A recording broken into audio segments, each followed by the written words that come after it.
Alright, this video is intended for the power users, so step away from your mouse. I am currently on the Move tool, and if I want to jump to the Marquee tool, I can hit the letter M for Marquee.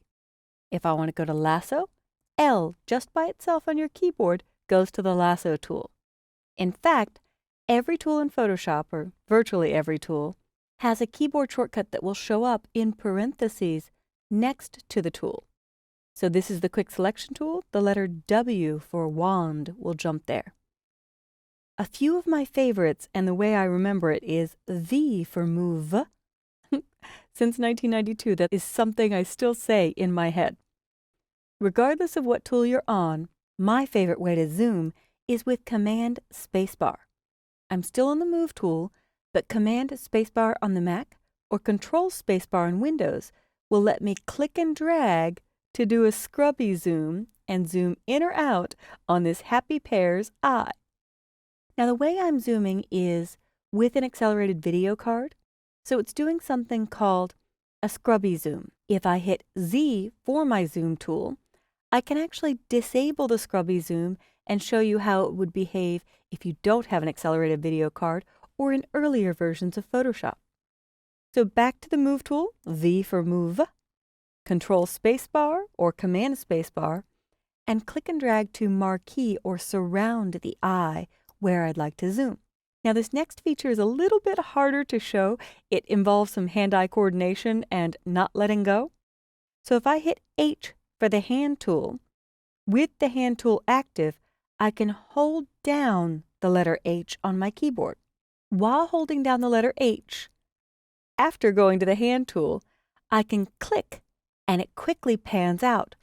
This is called bird's eye view. I can move over to the left eye, let go of only my mouse, not the letter H. Click and hold again, move over the nose, let go. Click and hold, move over the mouth, let go. I love this little bird's eye view to jump in and out quickly to individual spots on the photo. The entire time I was talking, and since I went to the hand tool, I did not let go of the letter H with my non-mousing hand. Now I'm safely going to let go.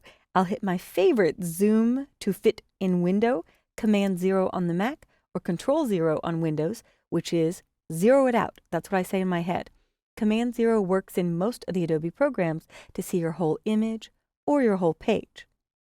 Now here's a few more for the power users. I said M for marquee, and I hit M again to go to the rectangular marquee. If I right-click, underneath is the elliptical marquee tool.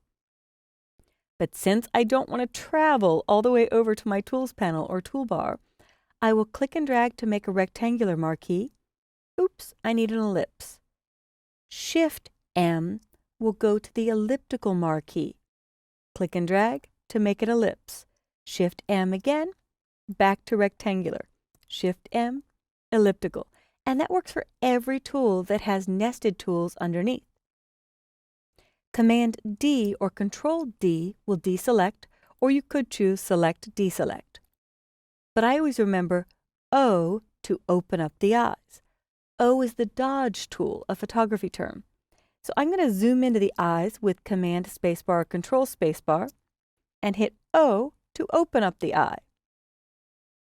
With the dodge tool, I will paint the eye whites a little lighter. Shift-O goes to the burn tool. I can burn the pupils a little darker or burn the eyelashes to add some contrast. Shift-O again goes to sponge or desaturate.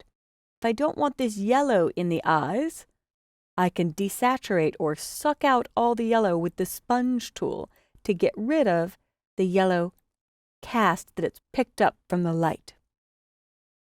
So Shift-O, dodge, Shift-O, burn, Shift-O, sponge.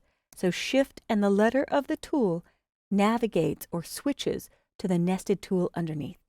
The last couple things I want to show you are only for accelerated video card havers, if that's the correct term. And to double check if you have an accelerated video card or extra VRAM, on the Mac, go to Photoshop Preferences Performance. On Windows, go to Edit Preferences Performance. And in Performance, you will see the graphics card option. I think I missed it. Photoshop Preferences, Performance. There we go. Or on Windows, Edit Preferences, Performance. And if you mouse over anything here, Photoshop gives you a little explanation. So I have a graphics processor, and it tells me that this activates certain features and interface enhancements. So some of those are rotate view, bird's eye zooming, pixel grid, flick panning, scrubby zoom, HUD color picker or heads up display color picker, rich cursor info, and more. So I'm going to show the last, which is rotate view tool. If I fit in window with Command 0, added a few versions ago was the rotate view tool. And I want to put some text along the side of this pair. But to type it and then rotate it would be really tricky. So I'm going to rotate the view, then type it, and I can better line it up. This doesn't physically rotate the image. It will still print portrait, or the little pair will still be up when you print. But it does let me position it better. I'm not going to show doing it on a curvy path right now, but Photoshop does allow you to put type on a path so your text could flow along the shape of the pair. I'm simply going to hit the letter T for the type tool and click once, and I should have a flashing cursor. And I'll type Laissez le bon temps rouler, which is let the good times roll.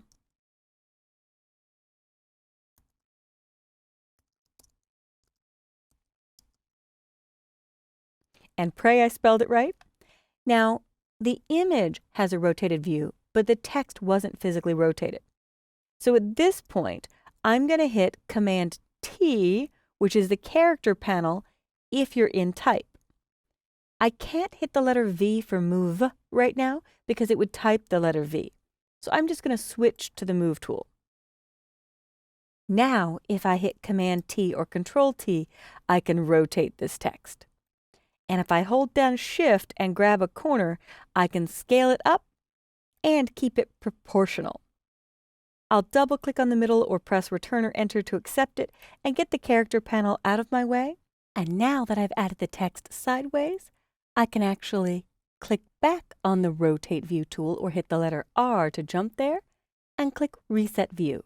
And there you'll see the text sideways. We could make it fancy, but I'm going to stop there.